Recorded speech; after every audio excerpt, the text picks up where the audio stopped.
What's up, everybody? How's it going? We are on, what is this, like week 8? Sounds about right. Week 8 of LBT Students Live. Yeah, that's a long time. That's 2 months. 2 months of youth group online. And, I know what you're thinking. It's getting a little boring, maybe. I agree, but guess what? Soon and very soon, hopefully, in the near future, within a month, I don't know, something like that. But soon, hopefully, we'll be able to meet together again in person. Next week, we have a special guest coming for the live stream, so you don't want to miss that next week. But tonight, it's kind of going to be the same structure as usual. We're going to play a couple games.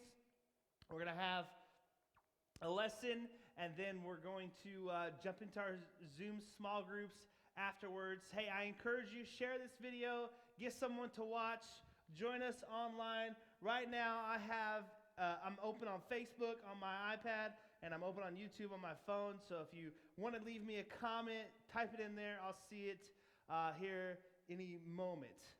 But, all right. Well, thank you for joining us. We're hoping that you get something out of tonight, that you have fun.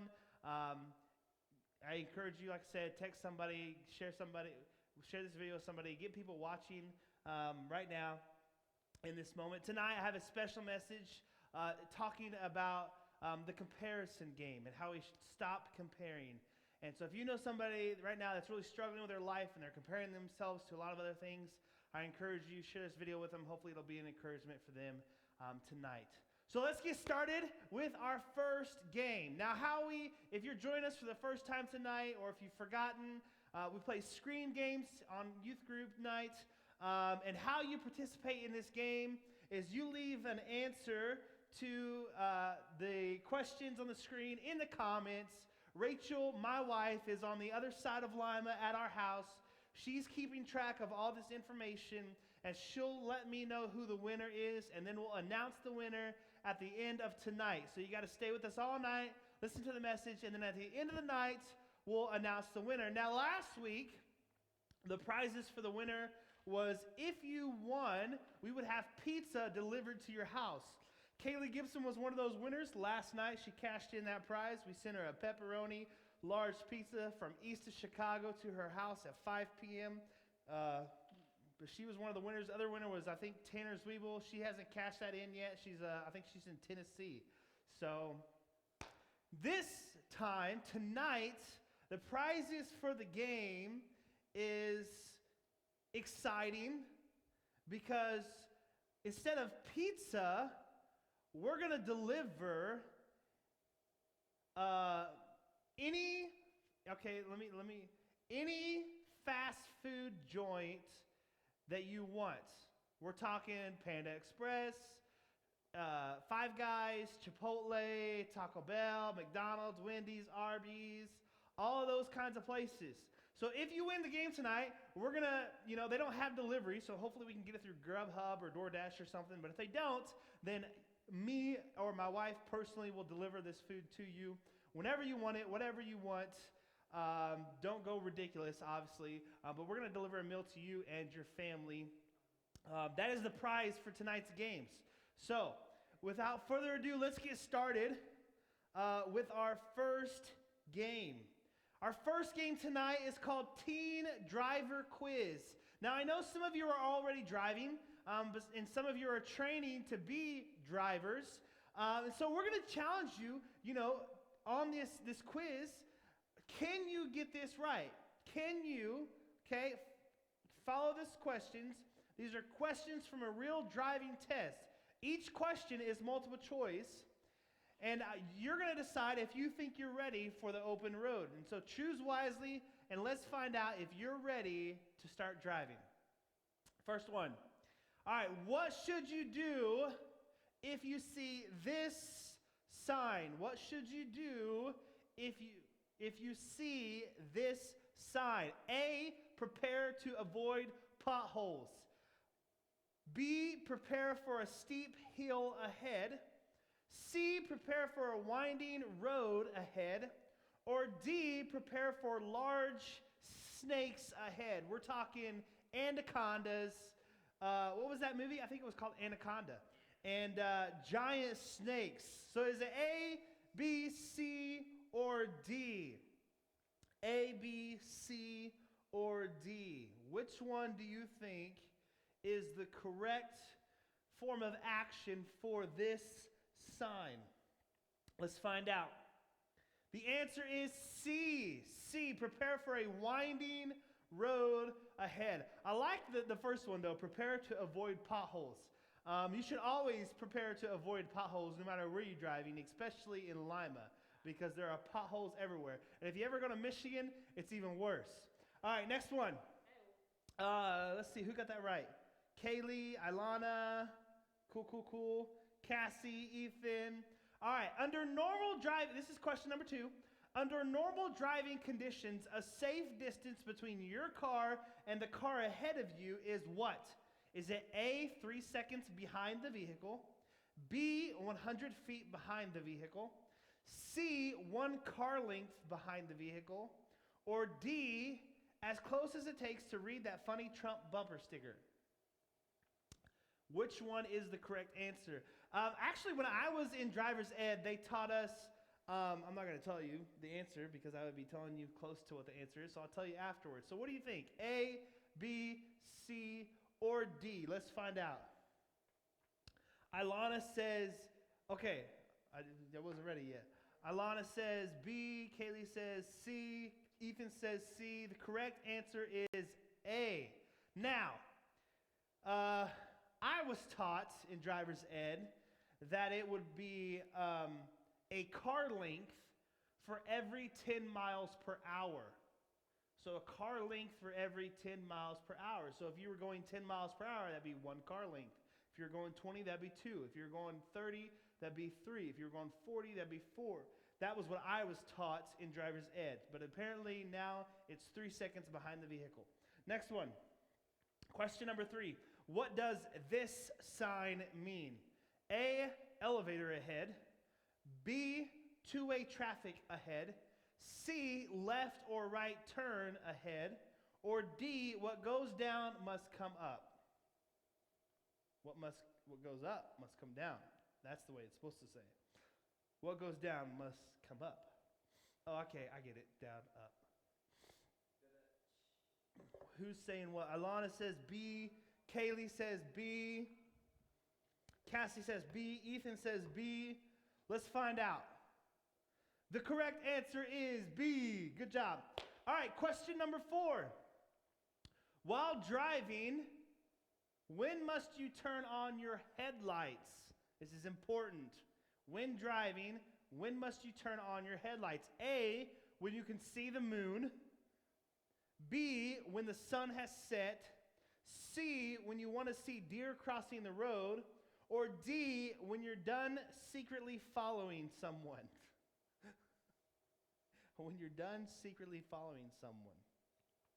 What do you guys think is the answer? Let's see. We got Kaylee says B. Ilana says B. Ethan says B. Let's find out. The answer to the question is B. When the sun has set. When the sun has set. Next one, this is question number 5. What does this sign mean? A, no stopping. B, no left turns. C, repent or perish. That's a good one. Or D, no U-turns. Question number 4. What do you think the answer is? A, no stopping. B, no left turns. C, repent or perish. Or D, no U-turns. What does this sign right here mean? Ilana says D. Cassie says D. Ethan says D. Callie says D. The correct answer is D, no U-turns. All right, this is question number 6, I believe. Question number 6. It's a very windy day. You are driving and a bad storm with rain blows through, reducing your visibility. You should A, turn on your interior lights. B, turn on your hazard lights. C, turn on your headlights.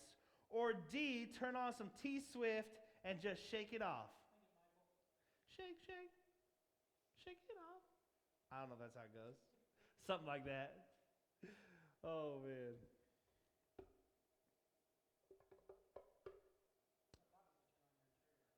Huh? Turn on your interior. I don't know about that one. All right. Ilana says B. Kaylee says C.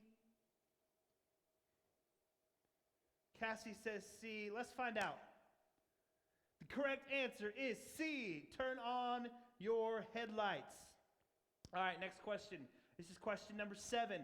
There is no crosswalk and you see a pedestrian crossing the road ahead. You should A, slow down to let them cross. B, look for the nearest puddle of water to give them a wet reminder to always use a crosswalk. C, honk your horn to let them know to wait to cross. Or D, stop to let them cross. Now, I know what I want to do here, but I don't know if that's correct. So what is the correct answer here? I like look for the nearest puddle of water to give them a wet reminder to always use a crosswalk. All right, let's find out the answer. The correct answer is D, stop to let them cross. Pedestrians have the right of way, even though sometimes you don't want to give it to them because they're crossing when obviously you're driving. All right, next one. What does this sign mean? I've never seen that sign. There is construction ahead. B, there is a small road ahead. C, the road ahead has lost weight. I could use some of that. D, there is a narrow bridge ahead. What is the correct answer?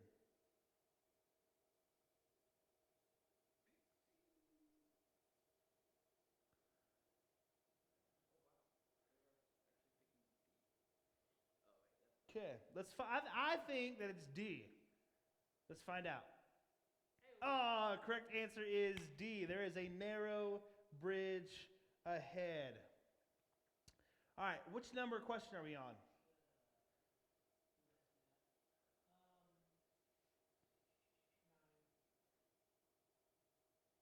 All right, question number 9. What does this sign mean? There is a school zone ahead. There are pedestrians ahead. There is a work zone ahead. There are zombies without feet ahead. What does this sign mean? Question number 9, what does this sign mean?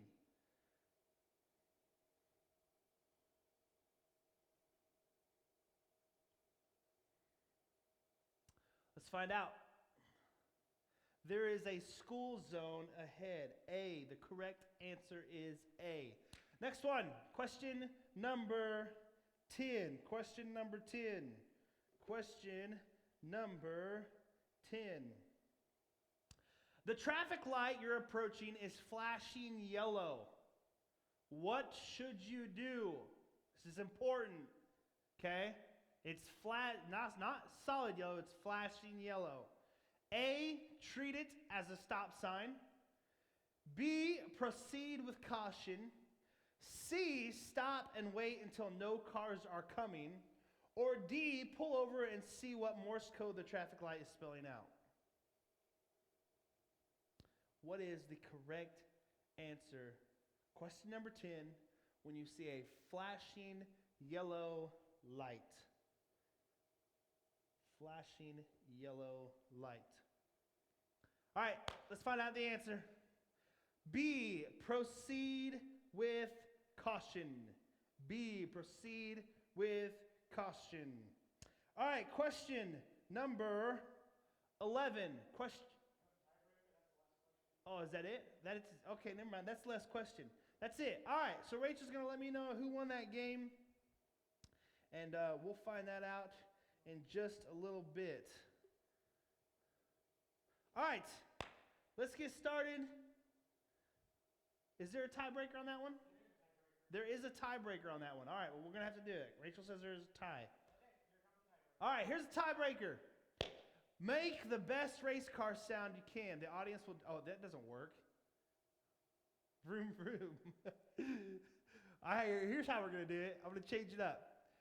Send us a video of you making a car sound. Best one. We're going to post it to our story, and we're going to have our audience vote on who does the best car sound. All right? So send us a video of you making a car sound on Instagram. DM us. We'll put it on our story, and we'll do a poll to see who the winner is of this game.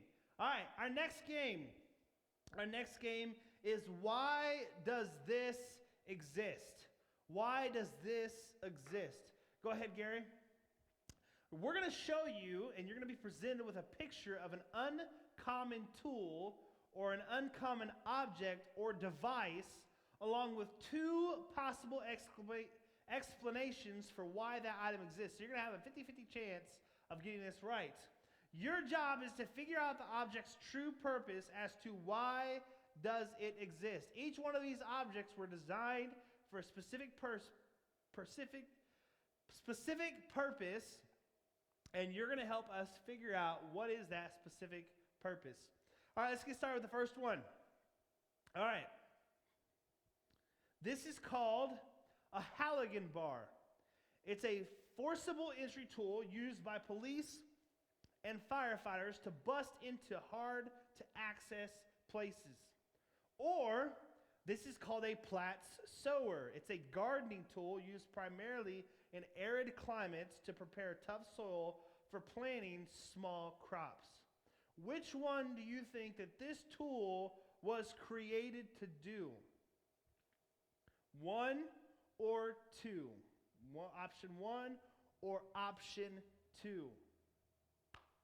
Option 1 or option 2? Let's find out.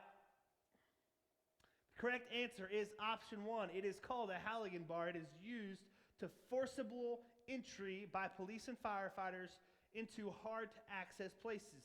Next one. This is a common baby toy that was created to teach geometrical concepts to small children and for chewing on during teething.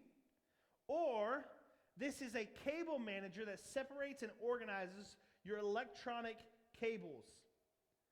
Is it option 1 or option 2? Option 1 or option 2?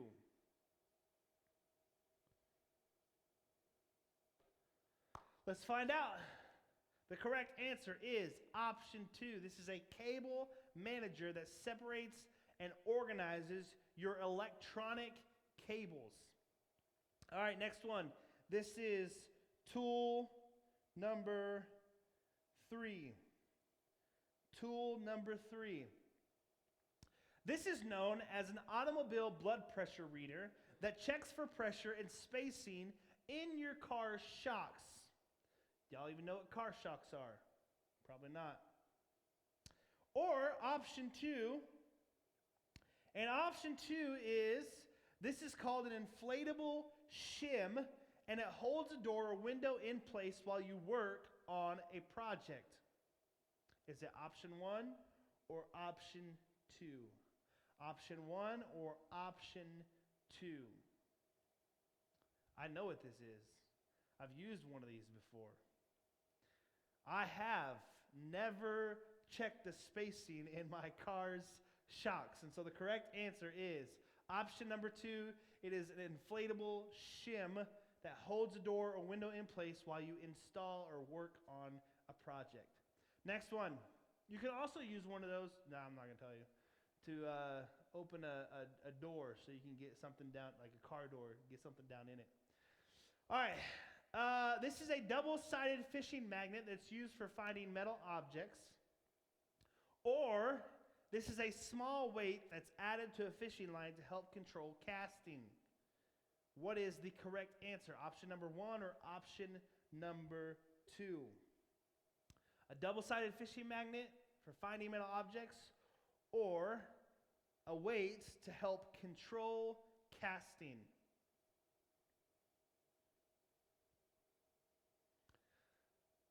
The correct answer is option number 1. It is a double-sided fishing magnet that's used for finding metal objects.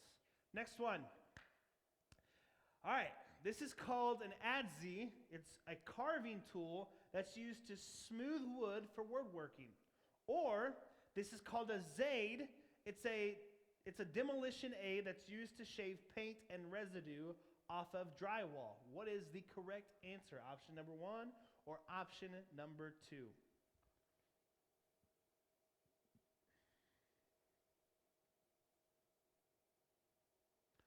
1 or 2?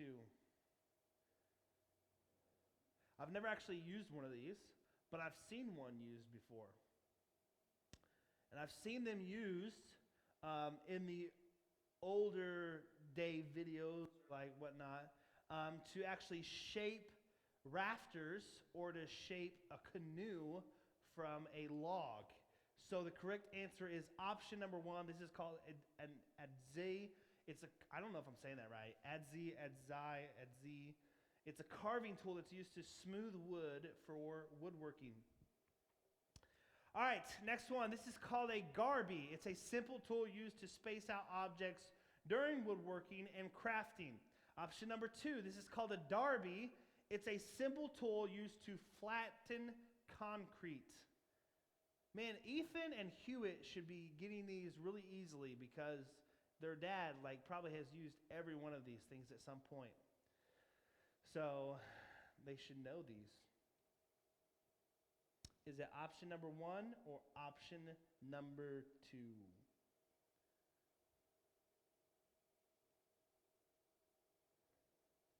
The correct answer is option number 2. It is called a darby, and it's a simple tool used to flatten concrete.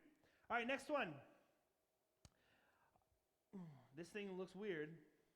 So, is it a talking toilet paper spindle, or is it a portable carbon monoxide detector?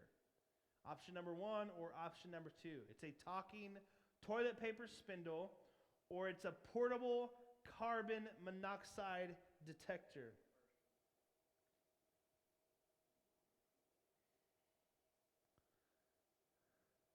Very interesting concept. Why would you need a portable carbon monoxide detector? But then again, why would you need a talking toilet paper spindle? Either one of those is okay. The correct answer is option number 1. A talking toilet paper spindle. I wonder what it says. What is a toilet paper spindle going to tell you? That it's empty? You know, is it going to tell you, hey, there's one sheet left on there, so change it, don't leave it? You know, I don't know. Is it going to tell you, hey, don't forget to wipe?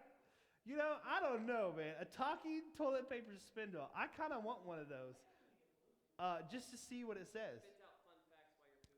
All right, next one.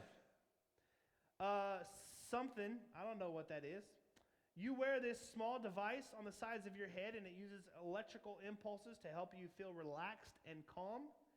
These are special hearing aids that can interact wirelessly with any smartphone, even when there's no data or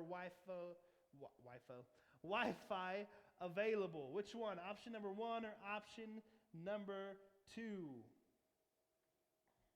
Option number 1 or option number 2? I don't know. I've never seen that. So let's find out. The correct answer is option number 1. It is a small device on the side of your head that uses electrical impulses to help you feel relaxed and calm. Cool. Next one. Okay. Not sure what that is either. But is it option number 1, a handheld tool that can be filled with oil and used to cut glass with perfect precision? Or the point of this fine pressure razor can be applied to wood or metal to mark where a nail or screw should be inserted? I've never seen one of those. It's interesting. Option number 1 or option number 2? The correct answer is option number 1, a handheld tool who can be filled with oil and is used to cut glass with perfect precision. All right, I think we have one more, Gary. All right, one more. This is called, I know what this one is. This is called a freight point. It's filled with sand or other granular material to create sharp impressions on a surface. Or this is called a plumb bob. Since ancient Egypt, it has been used as a leveler to indicate whether a surface is horizontal. Is that option number 1 or option number 2? Option number 1 or option number 2? Sam, you should know this one. This is really easy.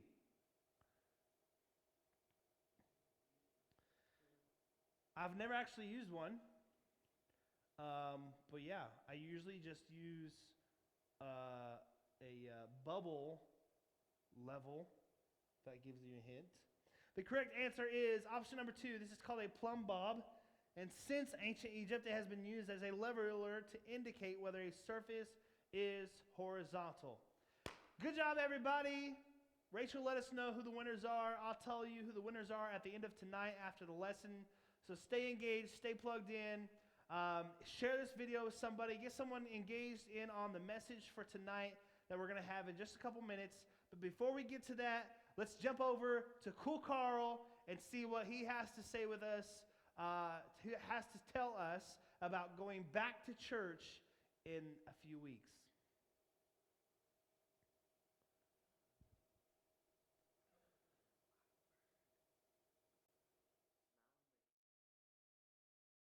Little chicken nuggets, it's me, Carl.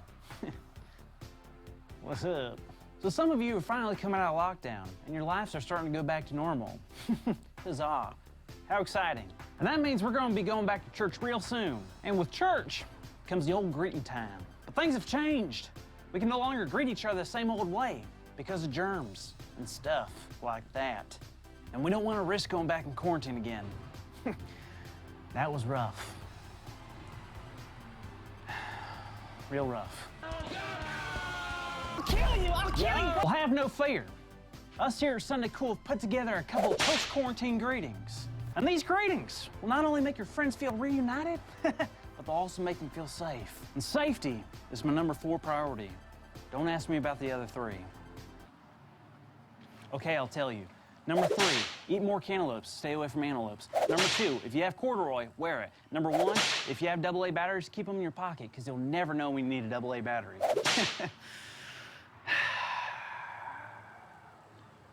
Okay, let's watch these greetings. Hey, how's it going? Hey, You doing good. good? You doing good? See ya. Good to see you.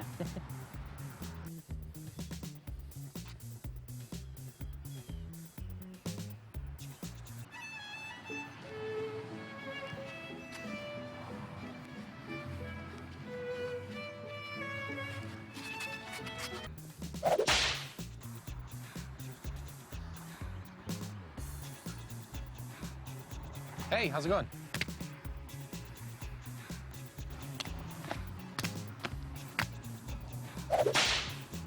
Hello, Andy. Hello, Carl.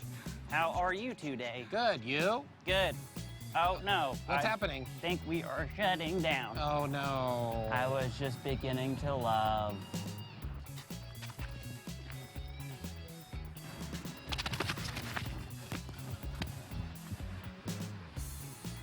Hey, Carl. Hi, Andy. How's it going? Hey, Andy. Hey, Carl. How's it going? Not bad. Can't complain. I could, but who'd listen? I wouldn't. Yeah, me either. Hey, Carl, put it there.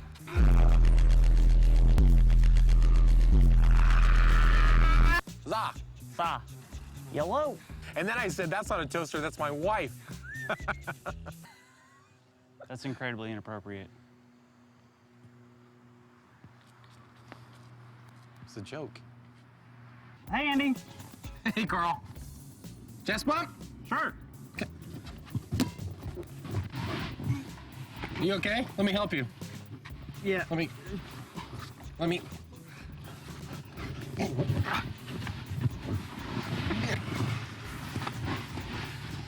Hello, Andy. Hey, man, how's it going? Fine. All right, good seeing you. Yeah, good seeing you. Hey, Carl. Hey, Andy. What are you doing? I'm a dinosaur. Ah. I get that, but like, why? They ran a mask. So you bought a dinosaur costume instead? Yeah. Okay. Well, good seeing you. Good seeing you. Take it easy. Yeah. Hey. Hey.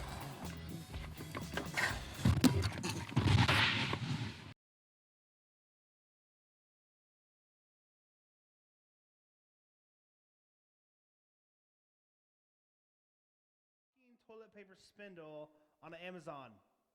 It is $14.95, and you can get it as soon as May 12th through the 15th.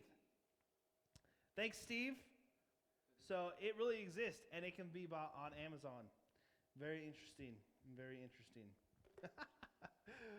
I still really want to see, what does that thing say? What would it possibly tell me that I need to know? All right, tonight, last week we talked, well, not tonight, last week we talked about loving your neighbors, about what does it actually look like to not just love people around you or people who are far away from your neighborhood but still consider your neighbors, or even your enemies.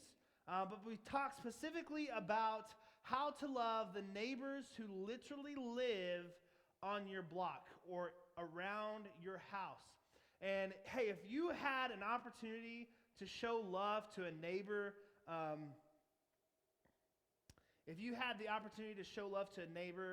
sometime in the last week, I would love for you to share that with us in the comment section. Just real quick, tell us, what did you do? How did they receive it? Tell us how it went, or how you're continuing to do that even into the coming weeks. But that's what we talked about last week. And I encourage you, share that experience that you had with us in the comments. I would love to hear about that. So tonight we're talking about comparison and how we should stop comparing. During this time of quarantine, I'm sure most of you, like most people, have spent a lot of time on social media, or a lot of time streaming movies or TV shows, playing video games, whatever you do. I'm sure many of you have spent multiple hours a day, probably, watching some television show or movie or being on social media. And specifically social media. What I love and hate, I have a love-hate relationship with social media. I love being able to connect with you guys, being able to go through this camera right now to YouTube and Facebook, to be able to talk to you guys through Zoom. That's kind of a form of social media. And that's great. And I love seeing my family and my friends and what's going on in their life. But I also hate social media. And to be honest, I'm kind of getting tired of all of the posts about COVID-19 and about the coronavirus.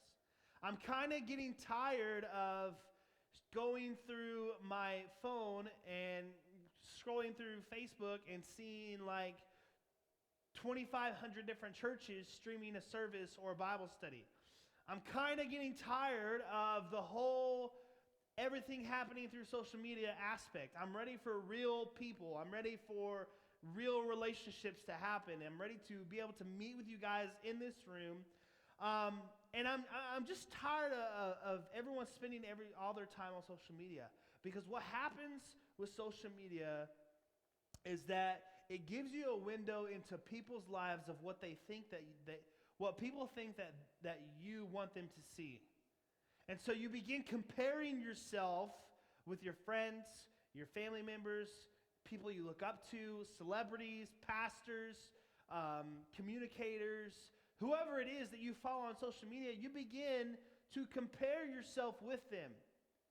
That's the comparison game. That's the bad thing that I hate about social media, is that, we've seen a significant rise since quarantine in suicides, in mental health cases, in people struggling with depression. We've just seen that skyrocket. And I think a big part of that is the fact that we're comparing ourselves to each other on social media, saying, well, I'm ready to go on a vacation. That guy's on a vacation. I'm ready to be able to go to a restaurant. They're at a restaurant now because their state has decided to open up restaurants now, right? We start comparing ourselves, and we allow that to take hold in our hearts, and we allow bitterness and envy and jealousy to take root in our hearts.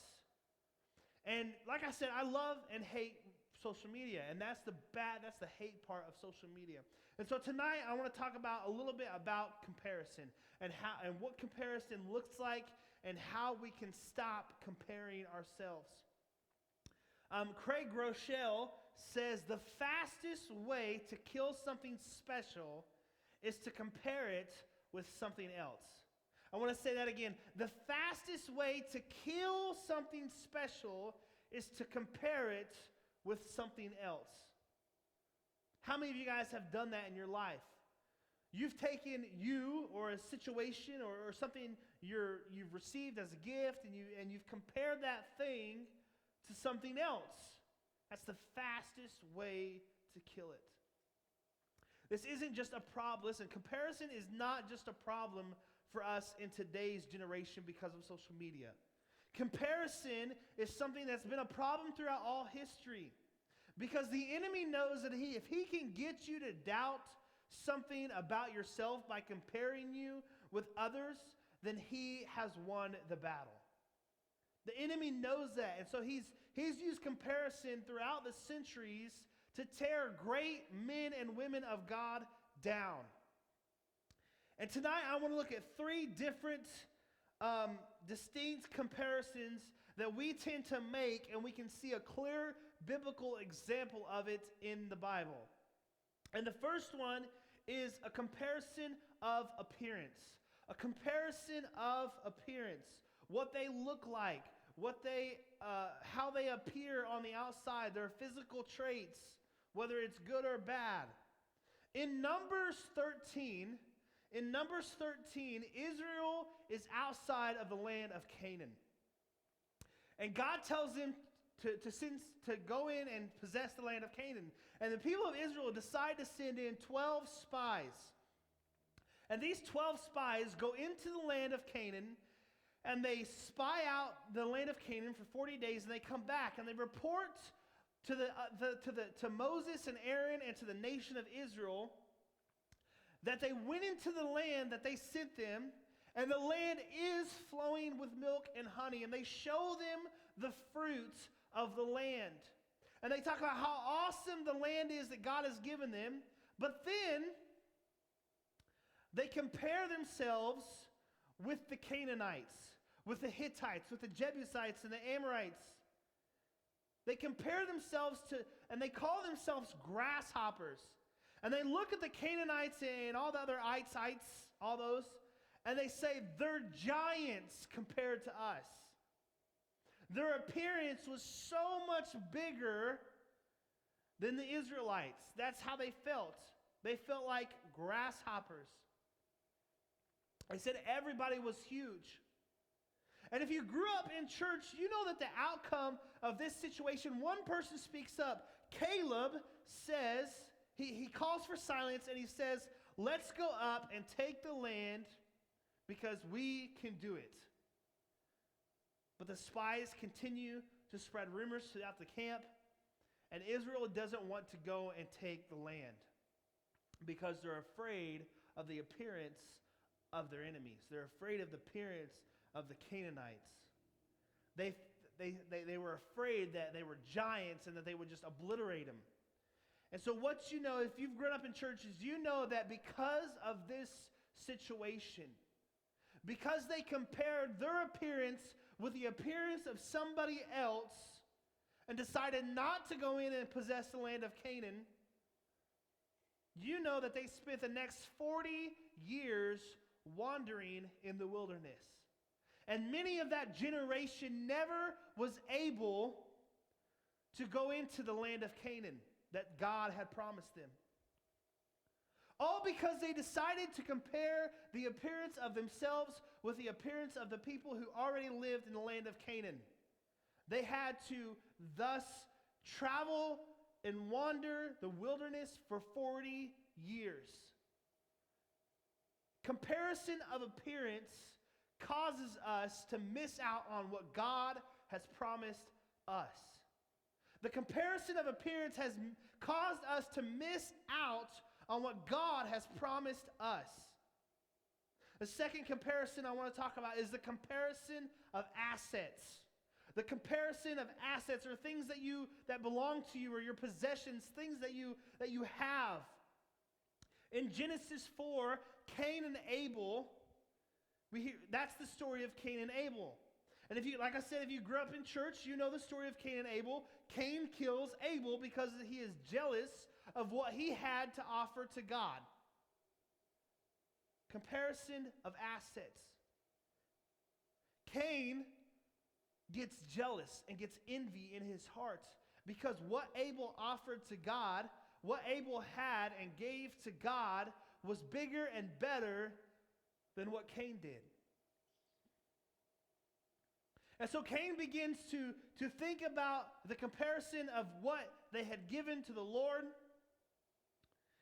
And Cain kills his brother Abel because the jealousy had taken root in his heart and caused him to kill his own flesh and blood. We hear stories all the time in America or around the world of people killing people for stuff. People stabbing people and taking their watch. I've been watching this show called Blue Bloods, and it's about a family in New York that works with the cops to the DA. And every show, it seems like somebody is killing somebody for something that they want, whether it be drugs or possessions, which possessions it can be drugs. But they're always comparing what somebody else has to what they have.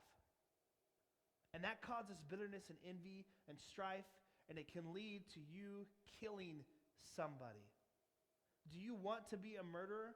Jesus says that if you already thought bad against your brother, then you are already a murderer in your heart.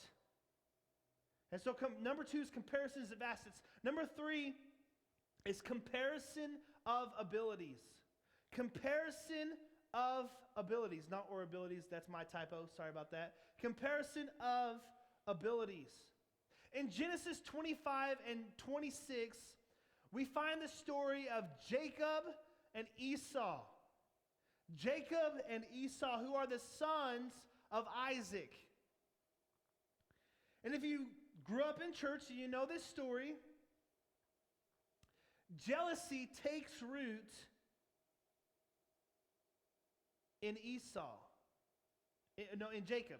Jealousy takes root in Jacob, and Jacob deceives his brother into selling him his birthright. And so, backstory, Jacob was not very hairy. Okay, that was a big deal back then. He liked to cook and hang at the tents. He was what we would say is a mama's boy. That was who Jacob was. And Esau was really hairy. He was very tough. He was a hunter. He killed wild game. And he was what we would call a daddy's boy or a father's favorite. That's who Esau was. And so Jacob begins to compare himself with Esau. Jacob was upset with himself that Esau was his father's favorite. And so Jacob takes matters into his own hands, and he deceives Esau into selling him his birthright over a bowl of soup. And then, in the next chapter, Jacob disguised himself as Esau and stole a blessing from his father that was supposed to be Esau's. And so Jacob was so obsessed with envy and jealousy and comparing himself with his brother that he literally took it to an extreme, and he dressed himself in his brother's clothing and put goat skin over his hands and neck so that his father would be confused and think that Jacob was Esau, and so Isaac gives Esau's blessing to Jacob. The comparison of abilities. Jacob was so upset the fact that Esau was his favorite because of who Jacob was and his abilities to be tough, to hunt, and probably jealous of being hairy. I know that sounds weird, but it's probably true. Now, those are three stories of the Old Testament where we see the comparison of appearance, the comparison of assets, and the comparison of abilities. Now, if we turn over to the New Testament, and we're not going to go anywhere in actual scripture because it's all over the place, but what I want to talk specifically about in the New Testament is even the 12 disciples. Even the 12 disciples who traveled with Jesus had three different arguments recorded in Scripture about who was going to be the greater disciple. Who was going to be the greater disciple, comparing themselves to each other and trying to decide who would be the greater disciple. And so every single one of these three times, Jesus reminded them to be humble.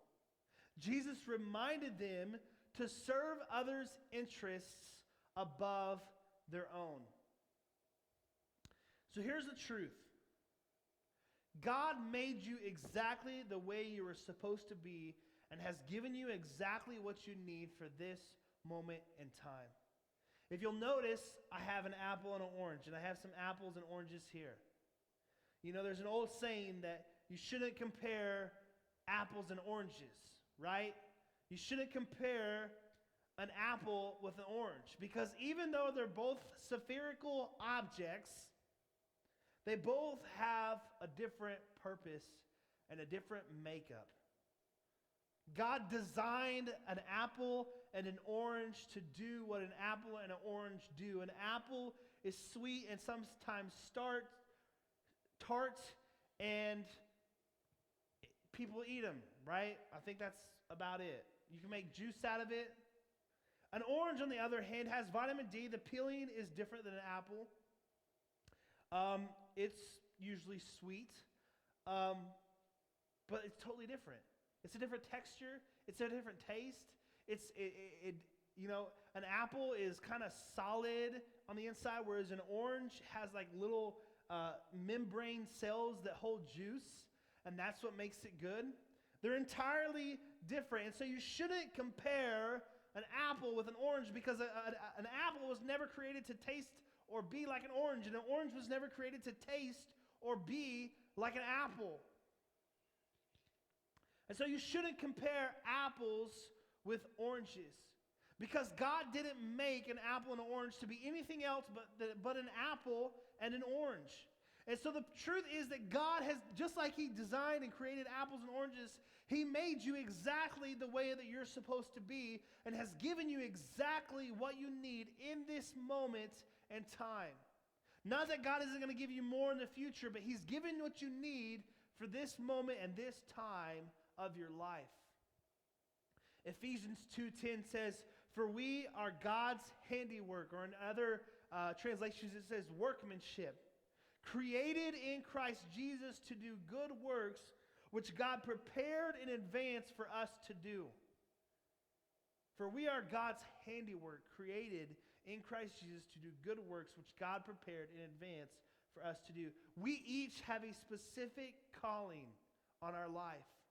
And so the worst thing we can do is compare ourselves with what others look like, with what others have, or with what others have the ability to do. The worst thing that you can ever do is compare yourself with somebody else because of what they have, what they look like, or what they can do. Because you're not that person. I am the only Michael Green. There's other people that share the name Michael Green, but I am the only Michael Joe Green, birth date January 8th, 1992. That is me. There is no other. There are things in your life that God has called you to do that I can't do. And there are things in my life that God has called me to do that you can't do. And so we all have our own calling, and we were all created for a specific purpose.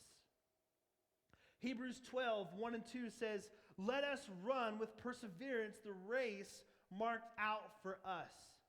The race marked out for us, not everybody, for us. Each of us have our own race marked out for us. We have our own lane that we're supposed to travel in.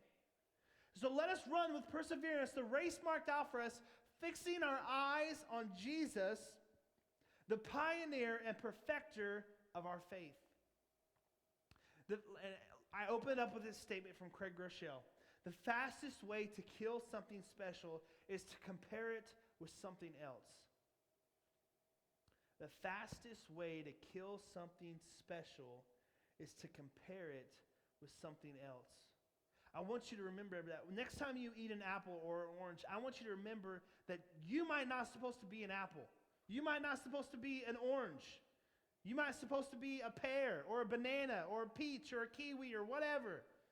You were not created to be like everybody else. You were not created to be like something else. You were created with a specific purpose and a specific design that's unique to you.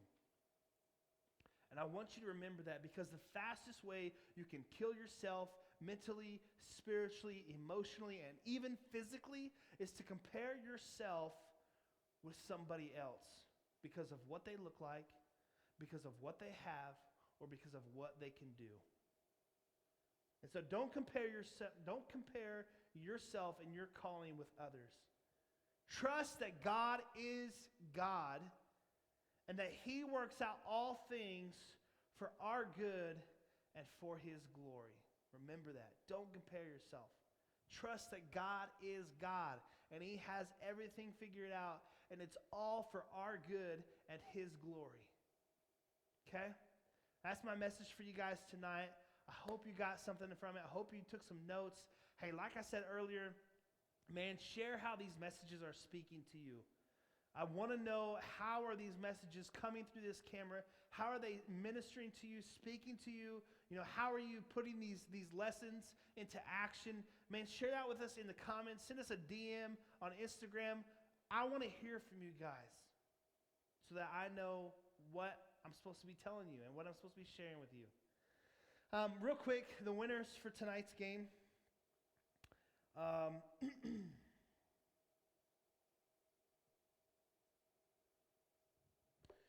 Kaylee won the first game. Congratulations, Kaylee.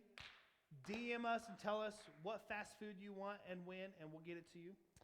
And then Ilana won the second game. So Ilana, tell us what fast food restaurant you want, what you want, when you want it, and we'll make sure you get it then. Send us a DM, let us know that, and we'll send it to you whenever you want. Don't forget our Sunday night all group Zoom meeting. This past Sunday, we only had 1 or 2 people on there with us, so I think you guys all forgot. So don't forget, Sunday night, 8:30, join us on Zoom for our all youth group Zoom meeting. Get on there and be part of the whole group so that we can hang out and talk, and we play some games and stuff on there too if you haven't been on there yet with us. Also be watching our social media for any kind of announcements coming up as far as what it looks like as we come back into church, or what the youth group's going to look like over the summer. So make sure you stay engaged and connected with what's happening through our social media, LBT Students. Hey, I love you guys, and I hope you're doing well with all this stuff. And if you want to just talk to somebody, or if you need to get something off your chest, me and Rachel or any of our other leaders are available to you guys. We love you, and we hope you have a great week. Gary's going to put up the Zoom IDs, and you guys jump on your Zoom.